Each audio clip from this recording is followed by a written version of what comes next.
대해서 우리가 좀 생각하고 또 은혜를 나누기를 바랍니다.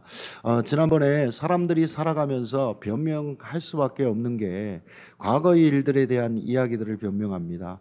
내가 이래저래서 이 사람 저 사람 때문에 내가 이 일을 못했습니다. 내가 이렇게 할 수가 없었습니다. 과거에 대한 변명이 있는가 하면 또 미래에 대한 변명이 있지요. 그래서 내가 과연 할 수 있을까? 열등감 속에서 내가 정말로 이 일을 이래서 저래서 하기 싫어서 아니면 비겁한 그런 어떤 마음이 들어서 말씀드렸습니다. 과거의 변명은 이미 지나간 사건이니까 우리가 잊을 수 있습니다만 미래를 향한 어떠한 일을 놓고 우리들이 자꾸 변명하고 회피하기 시작하면 발전이 없습니다. 소망이 없습니다. 우리에게는 비전이란 있을 수 없습니다. 제가 늘 드리는 말씀 가운데 하나가 여러분들에게 어떠한 사역이 맡겨졌을 때 그것을 방기하고 자꾸 미루지 마시고 그 일에 대해서 도전하시라. 그러면 하나님께서 여러분들에게 능력을 주셔서 그 일을 감당할 수 있는 능력까지도 함께 하실 줄로 믿습니다. 그러니까 그 일을 도망가지 말고 회피하지 말고 도전하십시오. 이런 말씀을 드렸습니다. 더욱더 중요한 것은 우리가 열등감에 빠져서 나는 할 수 없다. 내 자신을 인정하는 건 좋은데 내 자신이 부족한 것을 깨닫는 것은 좋은데 그것을 열등감 속에서 내가 그것을 뭉개게 되어지면 그 열등감으로 말미암아 나 자신의 삶은 완전히 피폐해질 수밖에 없고 나는 무너져 내릴 수밖에 없어서 나는 이것도 저것도 아닌 그저 그런 사람으로 전락할 수밖에 없더라 하는 말씀드렸고요.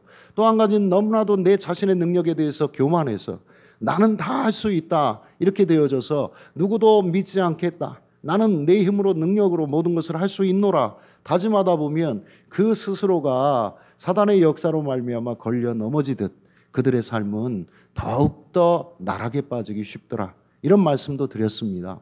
그렇기 때문에 우리의 삶의 부분을 인정하는 것, 그래서 모세는 그렇게 변명한 거예요. 내가 누군지 모르겠습니다. 실제로 그랬어요. 모세의 변명 가운데 내가 누군지 모르겠습니다 라는 그런 말이 지난주에 제가 말씀을 드렸던 내용들입니다. 그렇다면 여러분 오늘은 모세의 변명이 뭘까요? 내가 하나님을 모릅니다. 이거예요. 여러분 모세가 지금 하나님과 만나고 있어요. 그렇지만 하나님을 잘 모르고 있습니다. 특별히 모세는 여기서 내 백성을 내가 인도할 때 그 백성들이 하나님을 잘 모르잖아요. 이 이야기를 하고 있어요. 하나님 도대체 당신 누굽니까? 라고 묻는 대목이에요. 정말 여러분들이 신실한 신앙 가지고 있고 우리들의 마음속에 하나님을 대한 정말 불경 아닙니까? 이게 있을 수 있는 일일까? 이런 생각도 우리들의 삶 속에 가질 수 있습니다. 그러면 오늘 본문에 나타난 표현을 그대로 빌려 차용하여서 우리가 이 말을 이해하면 당신의 이름은 도대체 무엇입니까? 이렇게 묻고 있어요. 모세가. 그러니까 모세가 하나님께 이르되 내가 이스라엘 자손에게 가서 이르기를 너희 조상의 하나님이 나를 너희에게 보내셨다 하면 그들이 내게 묻기를 그의 이름이 무엇이냐 하리니 내가 무엇이라고 그들에게 말하리이까? 13절 말씀입니다. 그거예요. 그 이름이 뭡니까? 도대체 뭡니까? 이 질문을 던진 이유가 있습니다. 두 가지로 생각할 수 있어요. 첫 번째는 모세 자신이 이제는 물론 비겁하게 도망가려는 의도도 그 내면에 깔려 있습니다만 모세 자신이 하나님을 진정으로 알고 싶은 거예요. 하나님에 대한 확신을 갖고자 하는 거예요. 여러분, 하나님을 알아야 하나님을 믿지요. 하나님의 본질이 무엇인가를 우리가 파악을 하고 그 자리에 그 믿음을 던질 수 있는 거지요. 그래야 그 신뢰를 갖고 우리가 증거할 수 있는 겁니다. 여러분, 우리 다음 교회 우리 성도들은요, 다음 교회에 대한 확신이 있어야 됩니다. 하나님의 말씀을 따라 살려고 하는 다음 교회. 정말로 하나님의 믿음을 가지고 선교 부흥의 일로에 서서 하나님 나라를 확장하기 위하여 힘쓰는 성도들의 모임 공동체. 그래야 증거하지요. 나아가서 말할 것 아닙니까? 우리가 선교사를 파송하기를 원합니다. 근데 그 선교사를 파송할 때 아무런 비전도 없고 확신도 없는 사람을 어떻게 파송을 한답니까?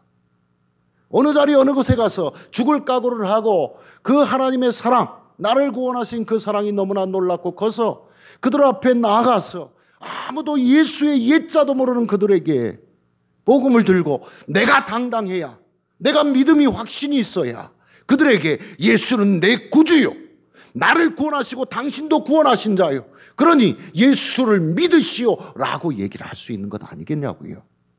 모세는 지금 도전을 받은 거예요. 어떤 면에서. 두 번째는 뭡니까? 이스라엘 백성들이 애굽 땅에 와서 오랜 동안 430년 동안 살았어요. 물론 그 전에도 하나님을 배역하고 하나님을 떠나고 말씀 안에 못 살았어요. 하지만 그 처음에는 그들을 인도하신 요셉으로 말미암아, 왜 봤잖아. 요셉이 인도하시고 요셉이를 정말로 사랑하셔서 그에게 복을 주신 그 하나님의 역사를 그 70여 명의 그 야곱 가문이 봤단 말이에요. 그러니까 유일하신 여호와 하나님을 섬기고 그분을 예배하는 것이 지극히 당연했어요. 그런데 한 세대가 지나 두 세대가 지나 더 많은 수가 불어나게 되어지니까 애굽 문화 속에 빠져 들어갑니다. 그래서 그들은 어떻게 됩니까? 그 문화 속에서 애굽 문화는요, 수많은 우상들이 팽배해 있는 그런 문화예요. 그러니까 아이고 누구가 그래요. 야, 내가 저 개구리 신에게 절을 하고 예배를 드렸더니 내 자녀가 서울대에 합격했다. 그래? 이스라엘 자손들 가운데서 그 말에 현혹이 됩니다. 유혹에 빠집니다. 그래? 나도 개구리 신에게 가서 내 아들 서울대 합격하게 해달라고 기도해야지. 변절이 일어나기 시작하는 겁니다. 이게 그러다 보니까 유일하신 하나님에 대한 신앙이 다신적인 그런 사람, 여러 신 중에 한 신으로, 그래서 여호와 하나님을 섬기던 이들이 다른 우상에 빠지고 두 다리 아니 세 다리 여러 그런 신들과 함께 어울리다 보니까 이 유일신의 신앙이 변질이 되어져 버린 겁니다. 이렇게 되어지다 보니까 모세가 이야기를 하는 거예요. 이렇게 애굽 땅에서 살고 있는 이 이스라엘 백성들을 애굽에서부터 탈출시키라고 하시는데, 하나님, 도대체 내가 하나님을 어떻게 소개를 할까요? 맞아요, 틀려요? 맞아요. 모세의 입장을 우리가 지금 좀 몰입해서 모세의 입장에 내가 모세다, 정말로 답답하잖아요. 저들에게 가서 하나님이 누구라고 소개를 해드려야 맞을 것 맞습니까? 자, 그 증거가 성경에 있습니다. 얼마나 그들이 패역했나. 목사님, 여호수아 24장 14절을 좀 찾아주십시오. 함께 봐야 될 것 같아요.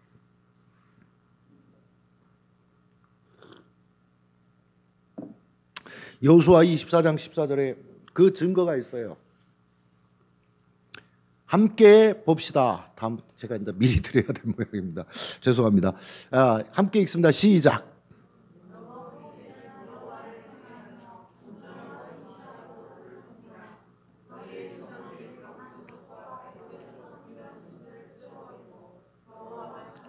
예, 아멘. 그들은 출애굽 후에 모세의 인도로 말미암아 가나안 땅에 들어갔어요. 자, 여호수아가 그 가나안 땅을 이제 정복하고 이제 죽음의 때에 이르게 되어졌을 때 그 이스라엘 회중들을 모아놓고 한 이야기입니다. 그런데 가나안 땅에 들어갔던 그 백성들에게 아직도 옛 습관들이 남아 있었어요. 애굽의 우상들을 섬기던 그 습관들.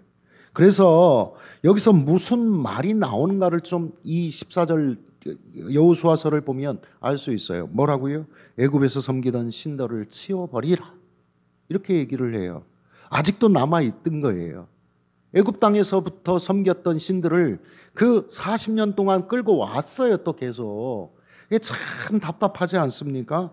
하나님께서 홍해를 가르시는 걸 목격했고, 목마르다 하면 물을 공급해 주셨고, 또 배고프다 하면 만나를 먹여주시고, 고기가 먹고 싶다 하니 메추라기를 그냥 한 달 동안 무지막지하게 보내주시고, 수도 없이 그 증거를 보았음에도 불구하고 그 증거 속에서 그거를 왜 이렇게 빨리 잊어버리는지 모르겠어요. 그런데 여러분, 우리는 더해요. 미안하지만 이스라엘 백성들이요, 아직도 애굽 문화에 빠져 삽니다. 자, 왜 그랬을까요? 애굽 땅에 살았던 그들이기에, 지금 제가 전에도 금방 말씀드리는 것처럼 애굽 문화, 애굽 사람들과 함께 살다 보니까 쉽사리 영향을 받습니다. 여러분, 우리 자녀들을 키우면서 여러분의 기도의 제목이 있을 거예요. 저는 이러한 기도의 제목을 갖고 있습니다. 자꾸만 세속화되어져 가는 이 세상, 너무나도 쾌락주의에 빠져 사는 이 세상, 하나님 없는 우상 문화를 제발 깨트려 없어지기를요. 왜 그런 줄 아십니까? 이 자체가 사라져야 됩니다. 그냥 우리 아이들은 온실 속의 화초처럼 그냥 클 수 없어요. 공부도 해야 됩니다. 또 이제 부모의 곁을 떠날 나이가 됐습니다. 군대에 갔습니다. 저희 아들은. 그러다 보면 여러 세상 문화를 접한 그 친구들하고 살을 섞고 같이 공부를 하고 같이 군대에서 생활을 할 수밖에 없는 그런 상황이에요.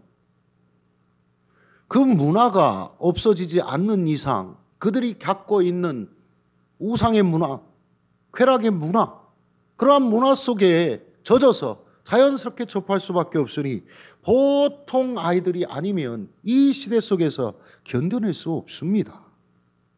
그러니까 애초에 우리의 기도의 제목을 궁극적인데 본질적인 대로 우리의 기도의 제목을 가져야 돼요. 세상의 문화가 사라지게 해주십시오. 하나님 있는 문화가 대동되게 해주십시오. 어떠한 우상이 있어도 그 우상을 지배할 수 있는 하나님의 영광을 돌리는 그러한 크리스찬 문화가 대동이 될 수 있도록 주여 도와주십시오. 이런 기도를 해야 우리의 자녀들이 더 바르게 클 수 있는 겁니다. 문화가 세상을 지배해요. 여러분, 이 시대의 우상 문화가 깨지고 유일하신 하나님만을 섬기는 영적 부흥의 시대가 다시 회복될 수 있기를 기도합시다. 아무리 우리 자녀들을 잘 키운다 할지라도 그들은 별 수 없이 주변의 영향을 받을 수밖에 없다니까요. 모세는 점차 하나님에 대한 신앙이 흐려져 가고 있는 애굽 땅의 이스라엘 백성들을 인도할 때 하나님께 물어요. 그들에게 도대체 하나님을 뭐라고 이야기를 해야 됩니까? 어떻게 소개를 드릴까요? 하나님의 이름을 뭐라고, 오늘 본문 말씀대로 하나님의 이름을 뭐라고 말해야 되는지 알려주세요. 여기에서 이름을 묻는 겁니까? 단순히 아니에요. 여러분 착각하지 마십시오. 여기서 하나님이 도대체 누구신가? 하나님의 속성이 뭐고 본질이 무엇입니까? 이걸 따져 묻는 거예요. 그래야 내가 그 하나님을 증거할 건 아닙니까? 나에게도 보여주세요. 모세는 계속적으로 다음 주에도 그 변명에 대해서 제가 말씀을 드리겠습니다만, 여러분 보세요. 이름은 단순히 여러분들에게 주어진 이름이 여러분들의 그냥 이름으로 불려지는, 지칭되고 지명되어지는 그런 것이 아닙니다. 그 속에는 여러분의 인격과 품성과 여러분의 삶이 다 반영이 되는 거예요. 그래서 이름을 소중하게 잘 지어야 돼요. 그렇지 않습니까? 여러분들이 모든 이름 앞에는 나의 인격이 드러나고 있다는 것을 말해주고 있습니다. 이 질문 앞에 하나님은 어떤 대답을 주셨습니까? 여러분 14절, 출애굽기 오늘 본문 14절을 한번 읽어봅시다. 3장 14절 말씀을 한번 읽어보겠습니다. 시작. 예, 하나님이 모세에게 이르시되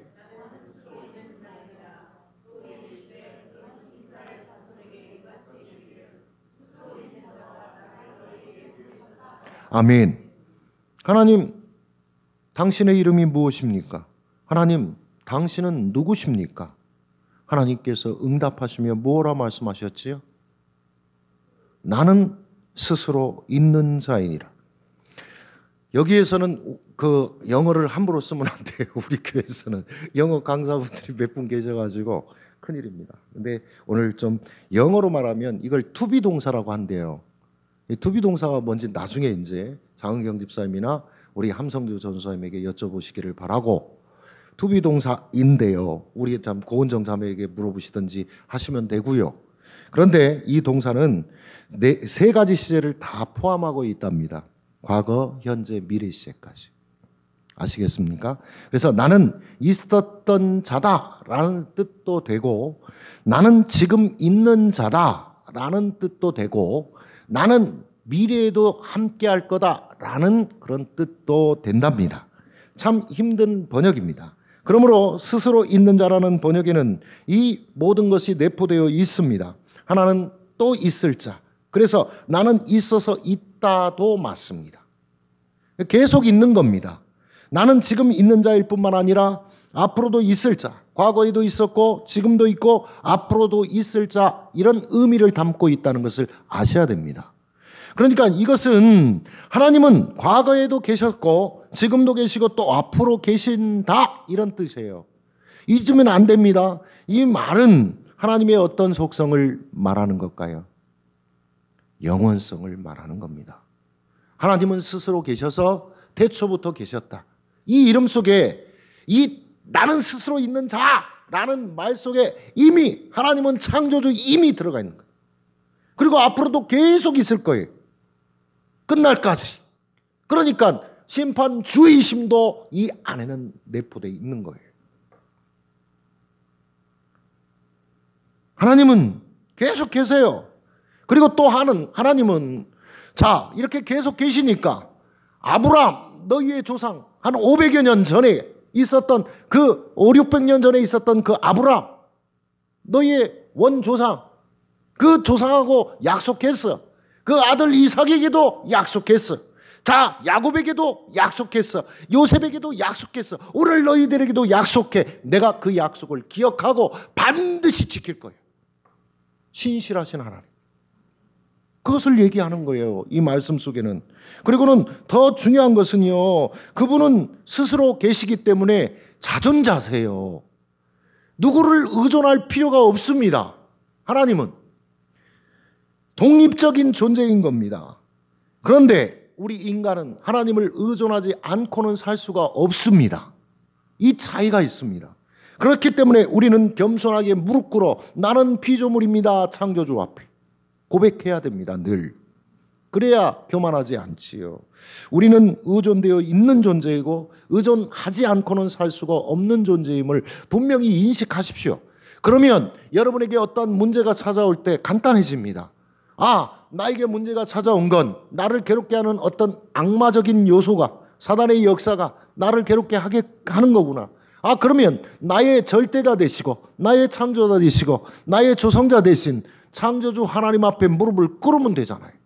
의존하면 되잖아요. 근데 그것이 어려워요. 내 고집으로. 오늘 우리 박영자 권사님께서 기도하신 내용이 우리가 부르는 정말 하나님을 찬양하는 찬양의 가사 속에 나와 있는 것처럼 주님 앞에 서지 않기를 우리가 기도해야 됩니다. 주님께서 내 손을 붙잡고 가기를 기도해야 됩니다.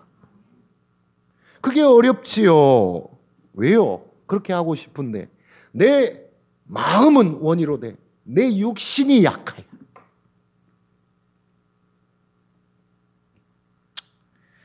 나는 스스로 있는다라는 말이 영어로 여러 가지로 번역되어져 있는데 I am 이렇게 번역이 되어져 있는 성경들이 대부분입니다.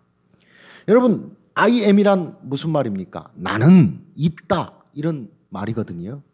그러니까 사도 바울의 고백을 우리가 좀 여기서 살펴볼 필요가 있습니다.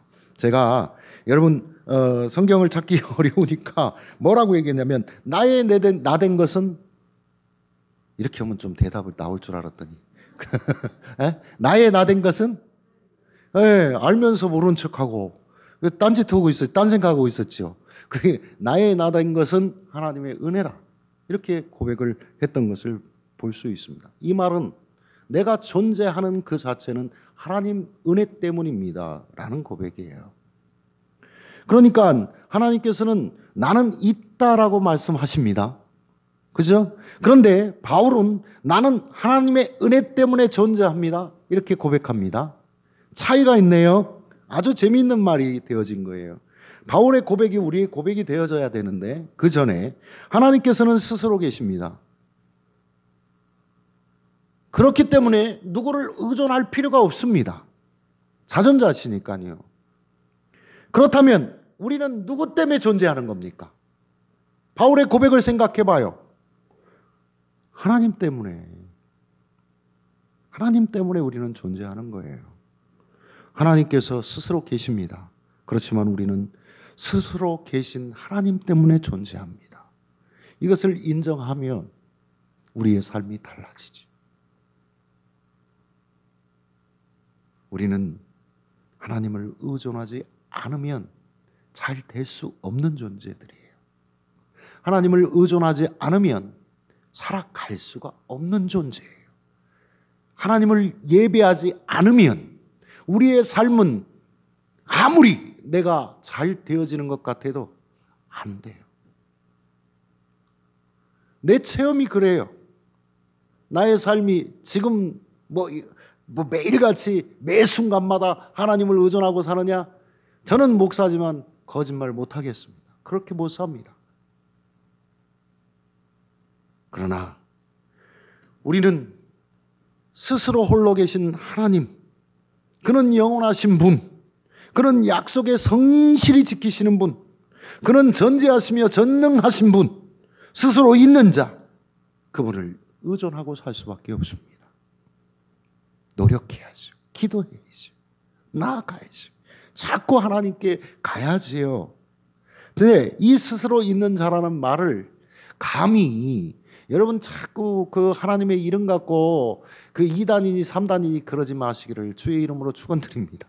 우리 교인들은 저하고 같이 신앙생활하는 분들은 그것에 좀 그 현상적인 것에 고민하지 마시기 바랍니다. 이제 상식을 좀 얘기를 할게요. 자, 이 하나님을 처음 만난 모세를 비롯해서 이름을 함부로 부를 수가 없었어요.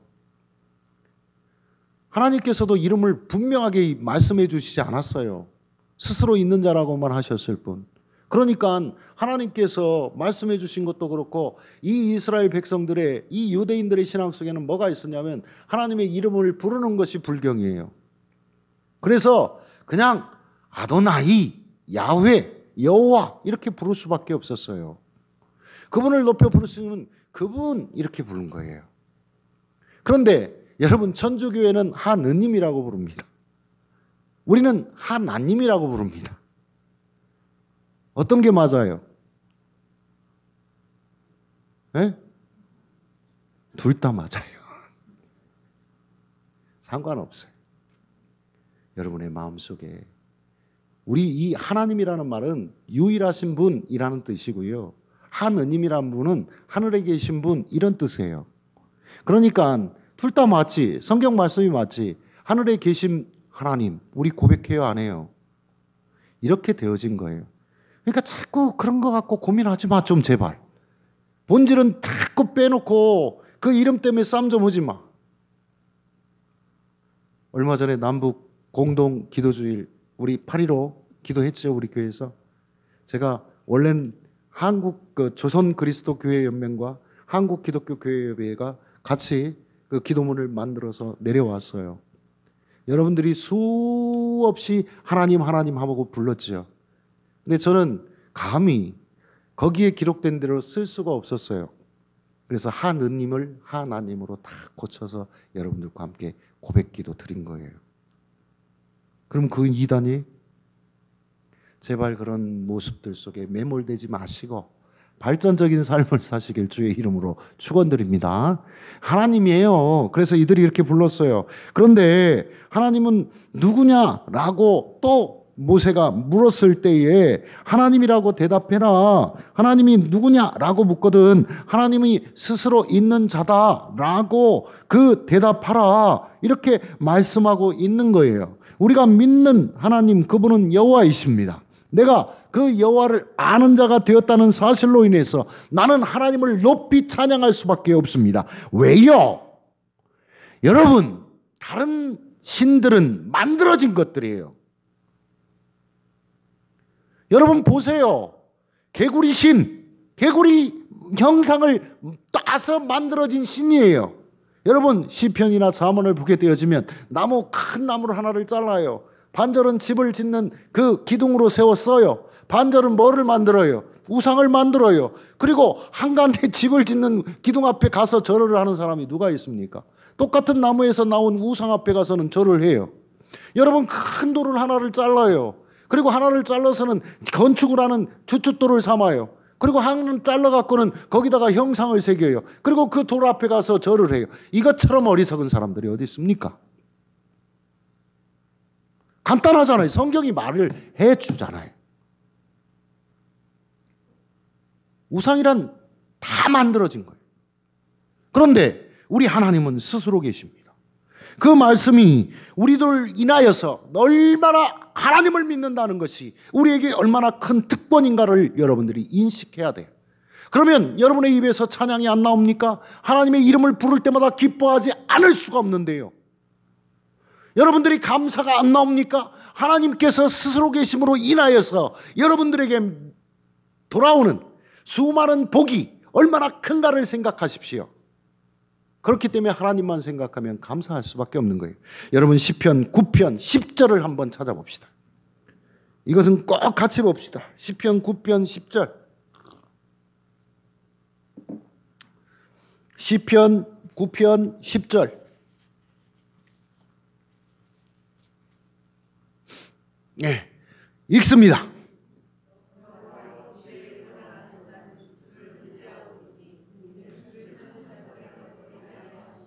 뭐라고요? 그대로 그냥 이해가 안 돼? 한글 읽었어요. 영어 본 것도 아니고.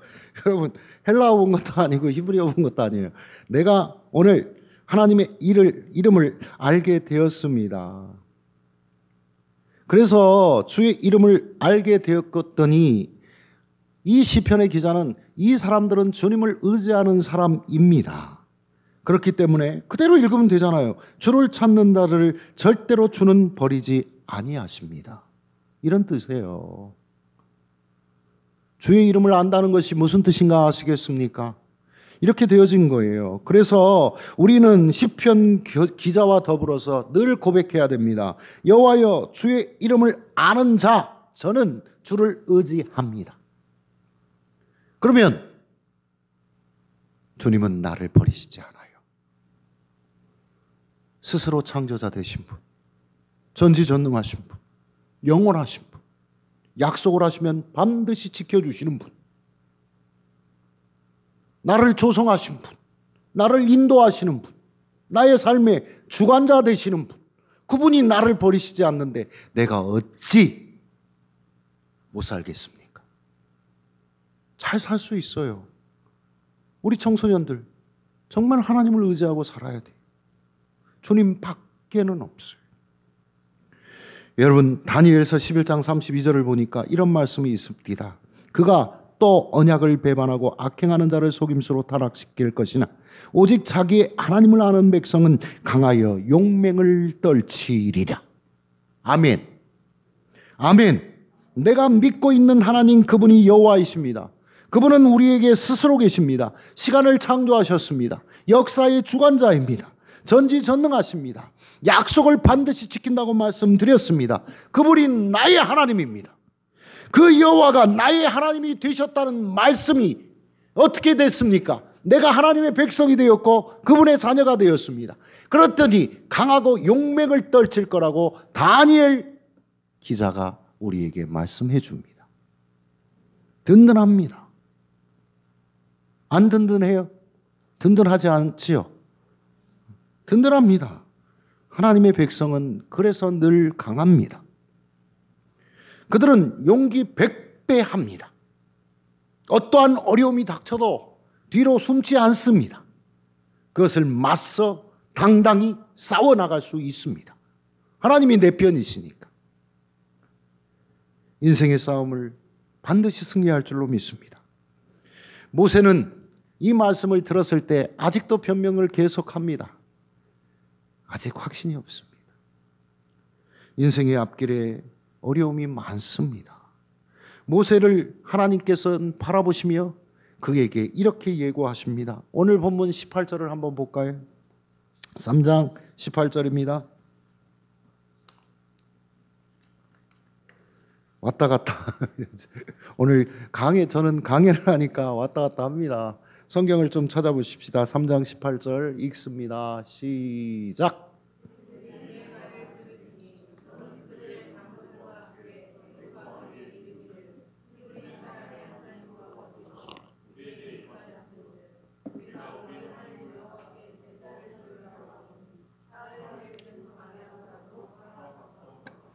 도대체 이 말씀은 뭐라고 읽었을까? 여러분 궁금해하시네. 여기에서 그들이 모세 네 말을 듣는다 이렇게 말한 것을 주목하세요. 처음에 결국은 모세야 그들이 너의 말을 들을 것이다 라고 하나님께서 확실히 말씀해 주신 거예요. 약속하신 거죠. 하나님이 제가 뭐라고 말씀드렸어요? 약속을 지켜요, 안 지켜요? 반드시 지키십니다. 그렇다고 모세가 걸어가는 길이 일사천리로 쭉쭉 뻗은 대로입니까? 고속도로입니까? 아니었어요. 그 말씀은 아니에요. 그런데 하나님께서 모세를 향하여서 이런 말씀도 주셨어요. 도전이 있을 것이야. 어려움도 많을 것이야. 환난도 있을 것이야. 바로가 처음에는 허락하지 아니할 것이야. 내가 그를 강팍해 할 것이기 때문에, 그에게 마음을 굳건하게 했기 때문에, 그러나 내가 이적으로 너와 함께 할 거야. 그래서 결국 그는 너의 말을 들을 수밖에 없어. 그리고 너희들을 내보낼 것이야. 자, 그리고 너를 통해서 이 위대한 출애굽의 역사 여정이 시작될 거야. 왜? 내가 너와 함께하니까. 아멘. 오늘도 마찬가지예요. 여러분의 인생의 여정에 여러분에게 사명과 소명을 주신 하나님께서 여러분을 확신하지 못하는 여러분을 앞에 두고 말씀하십니다. 야, 모세야, 정말로 힘들 거야. 어려울 거야. 네 인생의 여정 속에 순탄치 않을 거야. 고통도 많을 거야. 정말로 눈물이 많이 쏟아질 거야. 수고로움이 있어. 무거워. 힘들어. 그러나 결국 너는 승리할 거야. 왜? 내가 너와 함께하니까. 아멘입니다. 속으로 아멘하지 말고 표현을 하시라고요. 표현을 좀 하시라고. 내가 너와 함께하잖아.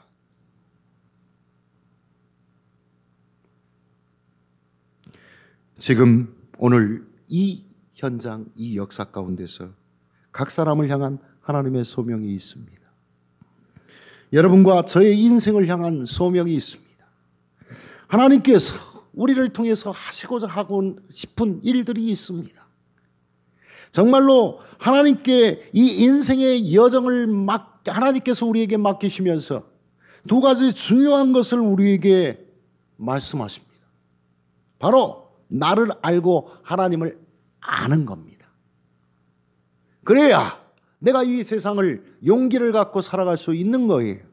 나만 안다라는 게 중요한 게 아니고, 하나님을 아는 것이 중요한 게 아니고, 나도 알고 하나님도 알아야 돼. 손자병법에 전쟁에서 이기려면 어떻게 해야 된다고요? 그렇죠. 적을 알고 나를 알면 백전백승이라고 얘기를 했어요. 그죠? 그러면 성경병법에는 뭐라고 얘기를 했을까? 성경병법이 없어요? 있어요. 성경이 병법이지 뭐. 뭐라고 했습니까? 나를 알고 하나님을 알면 백전백승입니다. 나를 알아야 됩니다. 내가 얼마나 연약한 존재인지. 또 내가 그 연약함 때문에 절망의 나락에 떨어져 본 적도 너무나도 많다는 걸 알아야 됩니다. 그런데 이 상태로 끝나면 안 돼요. 빨리 손을 뻗어 내가 하나님을 붙잡고 나아갑니다. 내 하나님은 진정한 승리자이십니다. 내가 그 하나님 붙잡고 가겠습니다. 전적인 하나님 의지, 믿음이 필요합니다. 전능하시고 영원하신 하나님을 나의 하나님으로 신뢰하는 자들은 반드시 이길 줄로 믿습니다. 여러분, 이제 우리 교회를 통하여서 함께 신앙생활을 시작하신 귀하신 성도 여러분, 신앙생활이 어찌 결코 평탄하다고 저는 거짓으로 말하고 싶지 않습니다. 수많은 부흥 강사의 말씀처럼 예수 잘 믿고 헌금 잘하면 복 받는다고 말씀드리지도 않으랍니다. 예수 그리스도 안에서 살아가다 보면 오히려 물질의 손해를 입을 때가 더 많을 때도 있습니다. 내 몸의 강건함 때문에 힘들어할 때도 있습니다. 선교의 여정에 나아가면 굶어가면서 복음 증거하는 이 선교사들도 수두룩 박죽합니다. 그들이 무엇 때문에 복음 들고 아프리카 땅으로, 이슬람 땅으로, 왜 불교도들의 땅으로 갑니까? 자칫 잘못 목숨을 잃는 선교사들도 많습니다. 그들이 무엇 때문에 그곳에 갔습니까? 여러분, 우리들의 삶을 통해서 살펴보면 하나님에 대한 그 믿음이 확고하게 나아가는 겁니다. 그래서 증거하고 싶은 겁니다. 애가 달아요. 밥을 못 먹어도 내 육신에 연약함이 있어도 나아갈 수밖에 없는 것이요. 그들을 후원해야죠. 적어도 육신에 배고픔은 없도록, 적어도 그들이 신앙의 사단의 농간으로 말미암아 신앙의 흔들림, 믿음의 흔들림이 없도록 기도로 후원해야죠. 나는 갈 수 없으니까 우리 교회는 그렇게 가야죠. 여러분, 내가 구원받아 새 사람이 되었는데 여러분들의 삶이 다 천사 같고 여러분들의 삶이 진짜 하나님의 자녀로 온전히 화목하고 성질도 안 내고 분도 없고 서로 그냥 이뻐하고 섬기기에 주력해야 되는 게 맞습니까? 틀립니까? 말은 못 오겠지. 안 해봤으니까. 하다가도 승질 내잖아요. 못 오겠지. 솔직히 인정해야지. 내가 그런다고요. 하다 보면 나만 하는 것 같고 짜증나거든. 그러잖아요. 그런데 왜 그렇습니까? 그렇게 구원받았어도 내 옛사람이 죄송한데 제가 욕을 좀 섞어서 하면 정말 지랄 같은 성격이 내 마음속에 고스란히 남아있어요. 왜 하나도 그거는 왜 안 가져가시는가 몰라. 누구를 미워하는 마음이 아직도 있어요. 누가 잘 되는 거 보면 시기나고 질투나는데 그거를 어떻게 합니까? 그것을 이용해서 사단은 자꾸 나를 넘어뜨려요. 그러니까 어떻게 해야 돼요? 그러니까 어떻게 해야 되냐고요? 에? 지희야 어떻게 해야 돼? 좀 알려줬으면 좋겠습니다. 매일 매 순간순간마다 하나님 의지하는 수밖에 없어요. 그러니까 진정한 겸손은요, 내가 못해요. 아유, 뭐 이런 것까지 저한테 맡기시려고 그래요. 이게 아니에요. 하나님 믿습니다. 의지합니다. 나는 하나님 손 붙잡고 갈랍니다. 그리고는 내가 무슨 일을 하는 게 아니에요. 나를 통하여 주신 소명 하나님께서 성취하시옵소서. 이러면서 가는 거예요. 오늘 위대하신 하나님이 여러분의 하나님이 된 것을 진정으로 기뻐하고 감사하시고 찬양하고 높여 경배하시기를 주님의 이름으로 축원드립니다.